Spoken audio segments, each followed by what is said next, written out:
Larry is a professional actor and dancer. Here's what's happening here. Casey just measured knee flexion hip extension. This is a test that checks quad lengthening, but more specifically than that, femoral nerve entrapments in the front of the thigh. Larry's knee was very restricted. That looked like it was about 12-14 inches. I am checking the femoral nerve right above the patella where his scar is from the knee replacement surgery, looking for entrapment. So we've been treating a lot of stuff on him, but his whole femoral nerve comes down in here, and right where the scar is, this is not moving well. He seems to be pointing right at it when he gets up from a chair. I just found some adhesion in the nerve that wasn't moving from side to side, and here we go with treatment.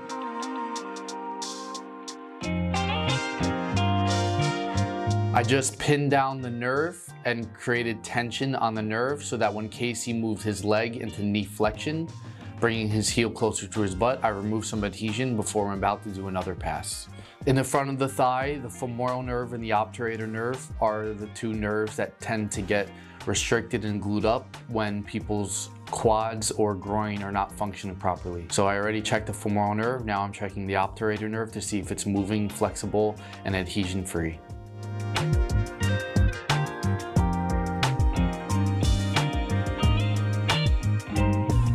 And then because Larry wants to be able to move his leg in a lot of different ways when he's dancing, the lateral femoral cutaneous nerve in the front lateral side of his thigh can also be glued down and stuck.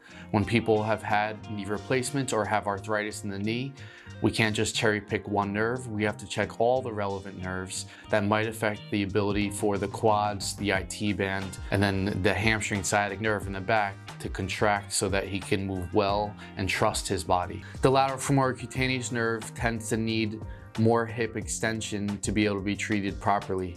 So we put him in side lying, and then Casey's also going to bend his knee at the end range to be able to be floss this nerve for any chronic tightness that Larry has had in his IT band. Casey rechecks his knee flexion hip extension, the ability of his quad to lengthen, so that to see if his femoral nerve is any freer than it was before. If you've had chronic pain over 6 months, seen at least 3 other doctors or therapists, and are interested in adhesion release methods, hit the like, hit the subscribe, wait for videos every Tuesday and Friday on YouTube, and can't wait to connect more with you.